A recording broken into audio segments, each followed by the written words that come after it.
Donald Trump has announced he will be declaring a national emergency in affected areas after the Premier of Ontario said he would not hesitate to cut off electricity to these American citizens. Trump, of course, is outraged, saying, why are American citizens requiring Canadian energy, electricity, to survive? In response to the increased tariff on electricity to Americans, Donald Trump is retaliating against Canada with further tariffs. Oh, boy.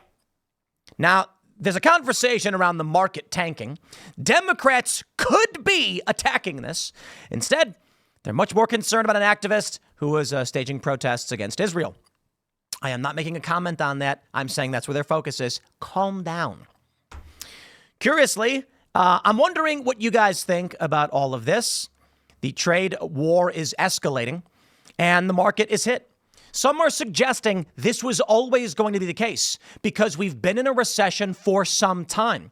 And I want to play a video for you guys from Mikey Taylor, who is one of the best pro skateboarders ever, retired now, but a financial expert working in real estate who's breaking down his view of what we're currently looking at. I saw this video from him, and it was interesting because I've felt this too.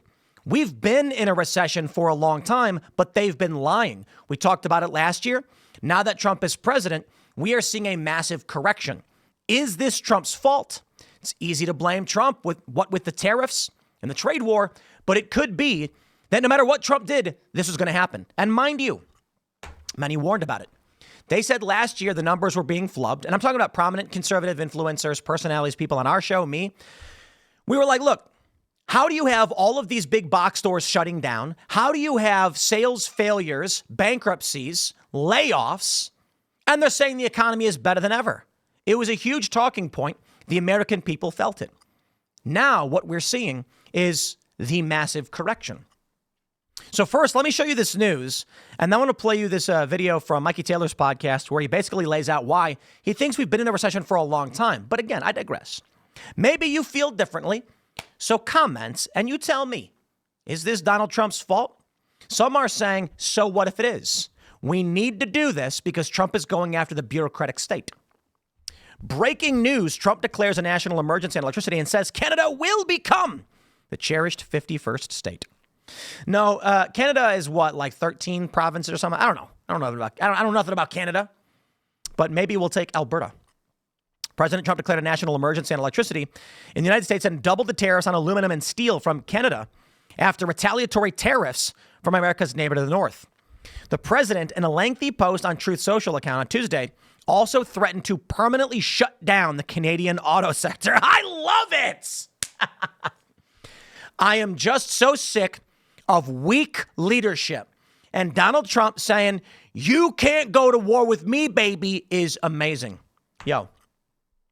Ontario thinks they're going to play games in the United States. They're in for a rude awakening.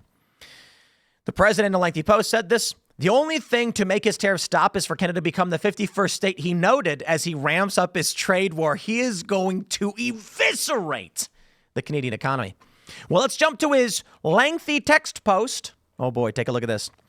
Based on Ontario, Canada placing a 25% tariff on electricity coming to the United States, I have instructed my Secretary of Commerce to add an additional 25% tariff to 50% on all steel and aluminum coming into the United States from Canada, one of the highest tariffing nations anywhere in the world.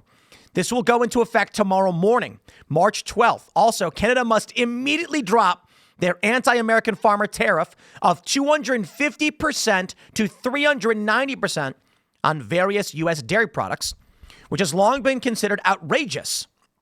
I will shortly be declaring a national emergency on electricity within the threatened area. This will allow the U.S. to quickly do what it has to be done to alleviate this abusive threat from Canada. If other egregious long-time tariffs are not likewise dropped by Canada, I will substantially increase on April 2nd the tariffs on cars coming into the U.S., which will essentially permanently shut down the automobile manufacturing business in Canada. Those cars can easily be made in the USA. Also, Canada pays very little for national security, relying on the United States for military protection. We are subsidizing Canada to the tune of more than $200 billion a year. Why? This cannot continue. The only thing that makes sense is for Canada to become our cherished 51st state. This will make all tariffs and everything else totally disappear.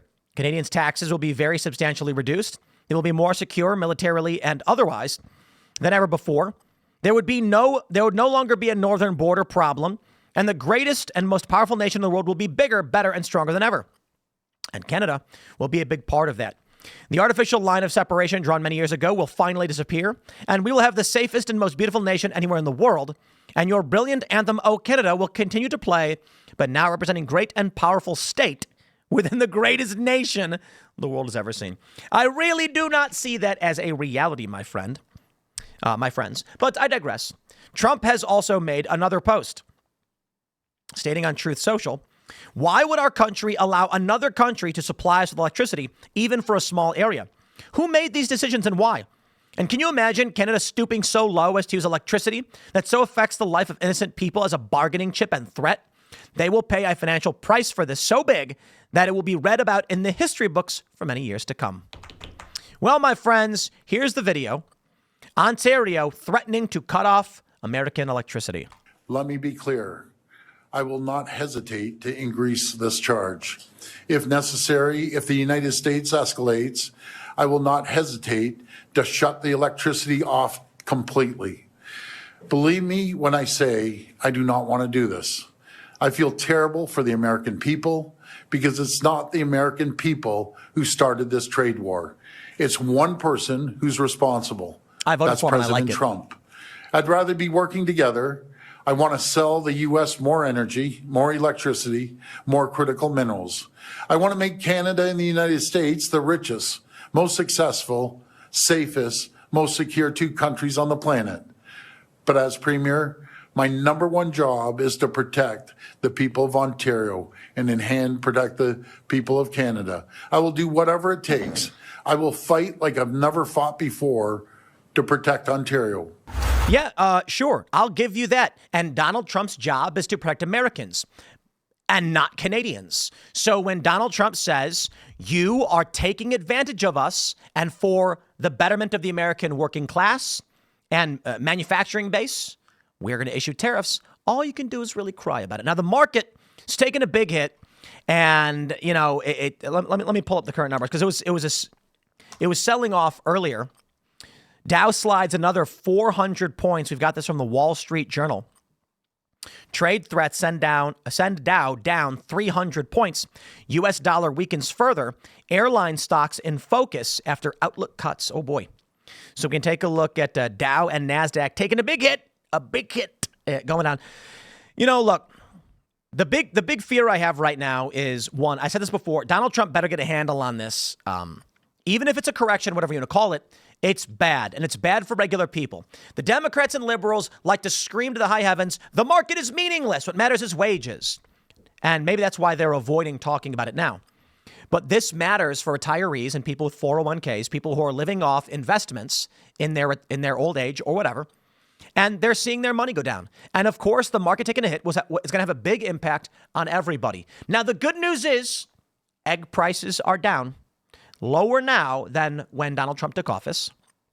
Perhaps that has something to do with Joe Biden killing a bunch of birds. But I do have this post from Mikey Taylor, which I saw this morning. You should follow this guy. He's fantastic. And let me play this clip for you. And are we heading into a recession? My wife asked me this last night as we were riding bikes with the family and we passed a couple homes that had for sale signs. She said, seems like a lot of houses just hit the market. So what I said back, without even really thinking about it, is I think we've been in a recession for probably about a year now. Now, I know if we look at the numbers, there's been GDP growth, but from a feeling standpoint, and I know you can't always trust your feelings, it's felt like we've been in a recession. And here's why I say it. One, you've been seeing a lot of layoffs in the private sector. In February, there were 172,000 job cuts. That's the highest since the pandemic. Now, the data on the labor market looked good, but the Bureau of Labor Statistics has quietly revised their numbers, which means there's hundreds of thousands of fewer jobs than reported. In the real estate market, construction has basically been halted due to interest rates, but something that we've been saying on the assets that we currently own, when looking at our lease up numbers and occupancy numbers, we've been saying for probably 12 months, this feels like a recession. These numbers are what a typical correction look like. Now, since then, then, the numbers have been looking better. Now that's my specific portfolio. We'll see what the national numbers look like. And here's what I want to leave everyone with. Now, if we enter a recession, like the media actually promotes it, don't panic. If your job is secure, one of the best things you could do is look for investments at discount. This could be stocks, crypto, real estate. The last time I did this in 2008, I'm not saying it wasn't scary, but oh my gosh, I made some of my best investments during that point. Let me know what you think. Have we been in a recession? Are we heading into? I think the answer is we have been. And again, it's not new. It's not based on Trump's presidency. This goes back last year when we were saying stores are closing down. Department stores are closing down. Malls are closing down. People are getting laid off. They're not being honest about the economy. And the numbers, for some reason that were being reported, made it look like everything was great. Well, what we saw, and some progressives were honest about this, is that the wealthy were making more money, the working class were making less, so the average looked pretty dang good. Overall, wealth was going up, but only among those who didn't need it to. And for those that are working class, that's why they voted for Trump, because they were feeling it the whole time. Now the market's facing a correction, and I'll say maybe regular working class people have already been feeling the heat. So the market taking a hit doesn't have as big of an impact as it would have because they've been covering it up the whole time. Trump's trade war may actually be the only thing that actually starts to reverse this, which means it's going to get dark. It's going to get bad. So what can you do?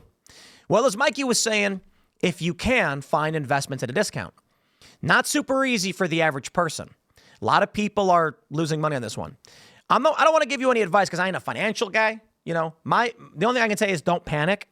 Try and find someone who can give you some good advice. For me, what I would do is I'd never sell during a panic sell-off. People are dumping crypto. You're seeing the price of Bitcoin go way down to like 76,000. Me, I'm not going to sell.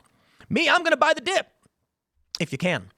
So, and that's why I says if your job is secure. But again, I'm glad Trump is strong and pushing back on Canada. They have no right to play this game with us. A lot of people don't realize this, but Canada has had massive tariffs on tons of goods forever. Trump is saying, you want to play ball, we'll play ball. Why do they have this trade imbalance, this trade deficit with us? That we can't sell to them, but they can sell to us. No way. So Trump says, bring it on.